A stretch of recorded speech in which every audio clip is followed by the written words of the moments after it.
Est-ce que les écrans rendent autistes? La réponse est non, mais. Non, mais parce qu'on sait que l'autisme est un trouble du neurodéveloppement, donc par définition, il apparaît très tôt dans l'histoire du développement de l'enfant, sans lien avec l'exposition aux écrans. D'accord? Par contre, on sait aujourd'hui, par les recherches qui ont été faites, par notre expérience du terrain, par le retour d'expérience des autres professionnels, que l'exposition précoce des enfants aux écrans, donc avant 3 ans, pendant de longues périodes, présente un impact significatif et très néfaste sur leur développement du langage, de la communication, des interactions sociales et leur développement cognitif. D'accord?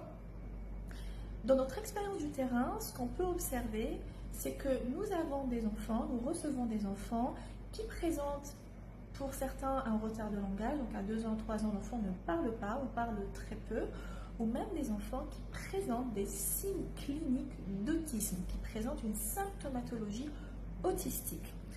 C'est une symptomatologie qui est autistique, donc un tableau clinique qui ressemble de l'autisme, mais ce n'est pas de l'autisme, d'accord? Quand on regarde dans l'histoire, donc quand on creuse l'histoire du développement de l'enfant, on trouve que cet enfant a été très exposé aux écrans ou même est très exposé aux écrans. Et dès qu'on arrête les écrans, donc après quelques temps d'arrêt des écrans, l'enfant commence à développer ses compétences, ses habiletés, etc. Le problème aussi, c'est que certains enfants présentent effectivement de l'autisme, mais l'exposition excessive aux écrans va détériorer, va intensifier en fait les signes de l'autisme chez cet enfant. Et nous, professionnels, quand on reçoit donc un enfant avec une symptomatologie autistique, la question qu'on va se poser, est-ce qu'il s'agit ici d'autisme pur entre guillemets, ou est-ce qu'il s'agit d'autisme qui est une conséquence d'une exposition excessive aux écrans et qu'on est face à un tableau clinique qui a été accentué par l'exposition aux écrans.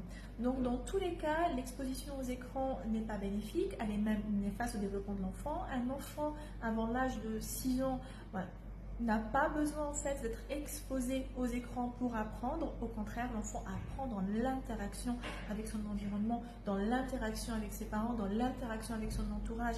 L'enfant apprend le langage par l'interaction qu'il a avec son entourage, pas en étant exposé aux écrans ou en regardant des vidéos ou des dessins animés qu'en pensent certains parents.